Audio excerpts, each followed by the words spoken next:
Il était aux environs de 18h, 18h30 hier soir en Pennsylvanie lorsqu'en plein meeting, Donald Trump a reçu une balle à l'oreille. Un homme d'une vingtaine d'années a tiré à l'arme automatique sur l'ancien président en campagne. Il s'est aussitôt baissé sous son pupitre avant d'être emmené par les services de sécurité dans l'une de ses voitures.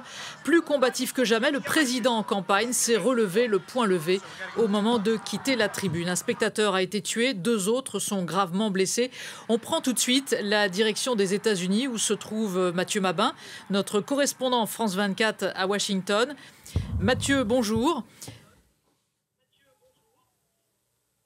Bonjour. Le dispositif de sécurité mis en place lors de ce meeting pose évidemment des questions. Est-ce qu'il y a aux États-Unis un débat autour de ce rôle du Secret Service ?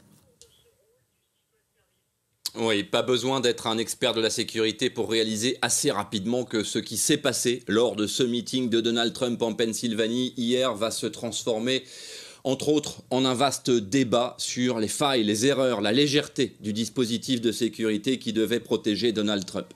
Aux États-Unis, dès qu'un candidat à l'élection présidentielle est identifié, l'État fédéral met à sa disposition une équipe de protection rapprochée appartenant au Secret Service. Pour faire simple, le Secret Service, c'est la police spéciale du gouvernement des États-Unis. Ils n'ont en réalité qu'une fonction: protéger le président des États-Unis, les membres du gouvernement et leurs familles, ainsi que les emprises abritant tout ce beau monde et évidemment les emprises provisoires, c'est-à-dire les déplacements.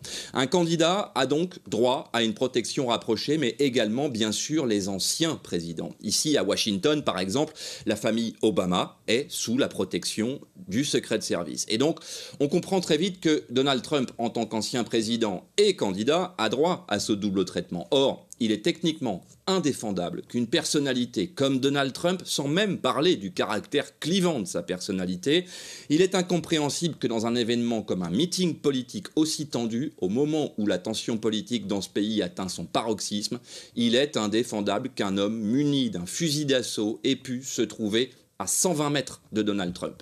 Alors, le Secret Service n'est pas le seul en charge de la sécurité d'un événement comme celui-là, puisqu'il lui est immédiatement subordonné les différentes polices en charge de la sécurité de la région où se déroule l'événement, c'est-à-dire en clair la police du comté, évidemment, la police de la ville, et s'il en existe, les équipes spéciales d'intervention de ces organisations, ce qui était le cas.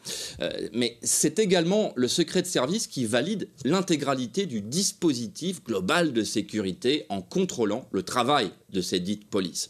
Or, là, il y a inévitablement un problème. D'ailleurs, hier soir, lorsque les chefs des polices ont pris la parole dans une conférence de presse, il n'y avait aucun représentant du service, du Secret Service. Ce sont des détails importants puisque le Secret Service dépend de la Maison-Blanche, c'est-à-dire de l'administration de Joe Biden, dont il est inutile de rappeler évidemment qu'il est le principal rival politique de Donald Trump. Aux États-Unis, il en faut beaucoup moins que ça pour déclencher tous les fantasmes, et pas seulement chez les complotistes. Mathieu, quel impact sur la politique américaine ? Alors, encore une fois, on est aux États-Unis, ce pays n'a pas tout à fait inventé la violence en politique, mais on peut au moins dire qu'il en est un digne représentant. Quand Ronald Reagan, 40e président des États-Unis, ce n'est pas tout à fait d'hier, s'est fait tirer dessus, 10% des présidents des États-Unis au cours de l'histoire du pays avaient été assassinés. 4 attentats réussis, de Abraham Lincoln à John Fitzgerald Kennedy, pour les noms qui nous sont parfaitement familiers.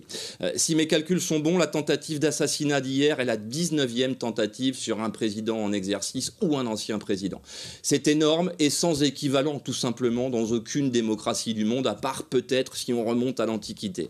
Cela relance évidemment le débat sur la violence en politique, mais cela nous impose aussi de comprendre les effets de cette attaque sur la campagne présidentielle en cours. Nous resterons extrêmement prudents sur l'identité du tireur. Très peu de choses sont connues au moment où nous parlons, et même ce qui est connu pourrait nous conduire à des conclusions un peu hâtives. Ce qui est certain, en revanche, c'est que l'image de Donald Trump que vous diffusez en boucle, comme toutes les chaînes d'information de la planète désormais, c'est Donald Trump debout sur cette tribune, le poing tendu vers le ciel et le visage ensanglanté, et le tout sur fond de bannière étoilée.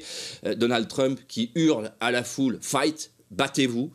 Cette image, assortie de la mort des supporters, du supporter au moins de Donald Trump, de manière un peu cynique, vaut tous les spots de campagne du monde. C'est une évidence. Pour couronner le tout, la convention républicaine débute dans quelques heures à Milwaukee. Cette grand-messe qui devait adouber Donald Trump promettait déjà d'être un vaste événement à sa gloire.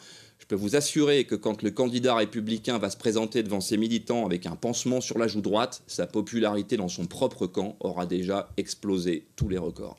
Merci Mathieu Mabin pour votre analyse. Vous étiez en direct de Washington. Merci beaucoup.